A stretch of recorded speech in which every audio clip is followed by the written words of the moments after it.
Bom dia, pessoal, pais e mães, tudo bem com vocês? Sexta-feira, sextou em nome de Jesus, dia 12 de agosto, e nós continuamos aqui no nosso compromisso, né? Orientação da criança. Pessoal, hoje nós vamos falar sobre o capítulo 38, idade escolar, disposição e temperamento. Nós, pais, não devemos ter pressa de tirar as crianças da infância. Sejam as lições que lhes são dadas de tal caráter que inspirem o coração com propósitos nobres. Mas sejam crianças e cresçam com aquela simples confiança, pureza, veracidade que as prepara para entrar no reino dos céus, né? Pessoal, para tudo que você está fazendo, escuta isso aqui. Isso aqui você não vai ver e não vai ouvir em nenhum outro livro sobre educação de crianças. Olha só, a diversidade de disposição entre os membros da família. Frequentemente existe na mesma família acentuada diversidade de disposição e de caráter, pois está nos planos de Deus que as pessoas de temperamento diferente se associem umas às outras. Quando assim acontece, todo membro da família deve considerar sagradamente os sentimentos e respeitar o direito dos outros. Às vezes tem um mais sensível, outro fala, você é telhado de vidro, e fica caçoando, né? O outro é muito desastrado, fala, você é um desastrado. O livro diz que está nos planos de Deus que a família tenha pessoas com temperamentos diferentes e que cada um de nós deve aprender a respeitar e tratar com bondade essas diferenças.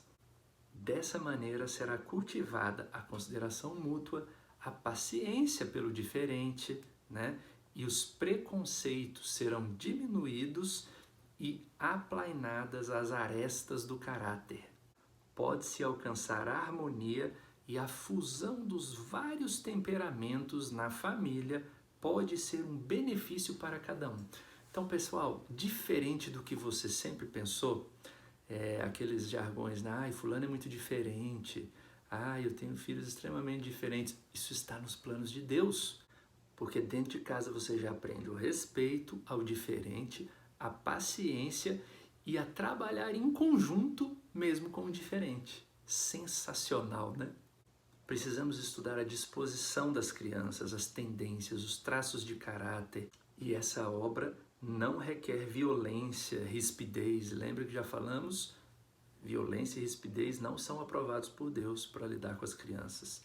Deve o domínio próprio ser cultivado e deixar a sua impressão na mente e coração das crianças. E outra coisa fundamental, pessoal, não trate os filhos de maneira igual. Nem toda criança pode ser tratada da mesma maneira, pois a restrição que uma deve receber, para outra seria motivo de destruição. Nós devemos estimular os traços fracos dos nossos filhos e reprimir os erros. Nunca passar por alto os erros. Lembra que falamos dos hábitos no capítulo anterior? Erros repetidos vão se tornando hábitos e ficam impregnados no caráter. As necessidades mentais das crianças são tão importantes quanto as necessidades físicas. Alguns pais tratam bondosamente os filhos, quando estão doentes, dão remédios, levam no hospital e acham que esse é o dever e essa é a maneira apropriada de lidar com os filhos. De fato, é uma maneira apropriada, né? Cuidar das necessidades físicas do filho. Só que isso não é tudo. A sua obra apenas começou, papai e mamãe. Importa cuidar também das necessidades do espírito da criança. Requer-se habilidade para aplicar os remédios apropriados para curar uma mente magoada do seu filho. Não menospreze os sentimentos do seu filho. As crianças têm provações tão difíceis quanto os adultos.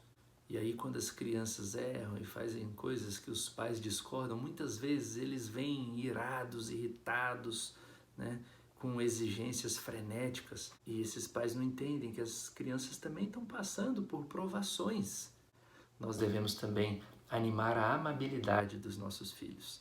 A mente mal equilibrada, o temperamento precipitado, o mau humor, a inveja, o ciúme, Isso tudo testifica, sabe do quê? Negligência paterna. Infelizmente, a culpa é nossa.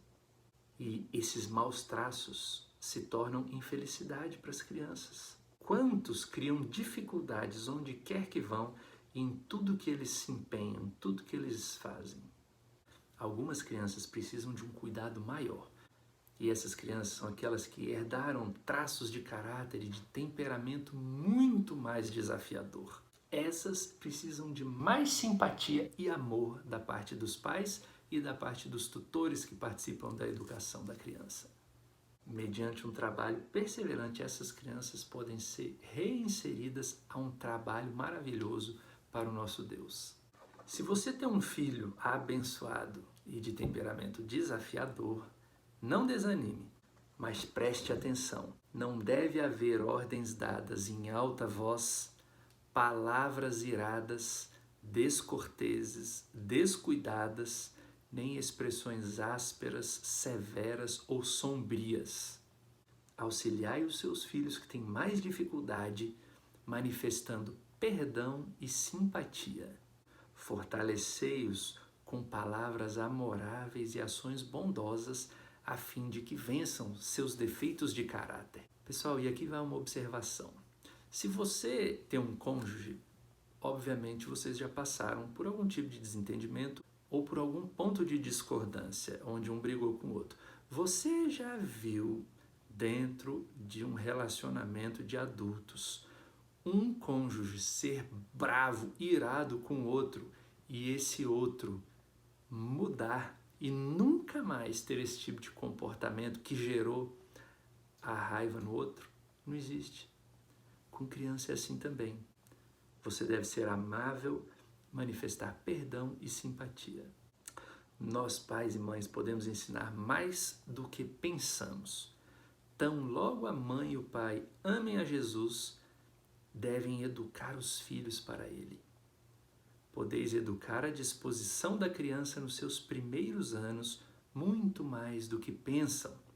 Esse precioso nome de Jesus deve ser uma palavra familiar e super incentivada para o relacionamento entre você, o seu filho e Jesus. Esse nome Jesus deve acompanhar a educação dos seus filhos e você deve incentivá-los a conhecerem cada vez mais esse Salvador maravilhoso, falar para o seu filho de tudo que ele fez por nós, a dádiva de Jesus para cada um de nós e incentivá-lo a buscar Jesus em oração e conhecê-lo pessoalmente.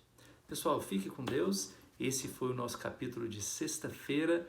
Descanse em paz e nos vemos na segunda, ok? Tchau, bom fim de semana.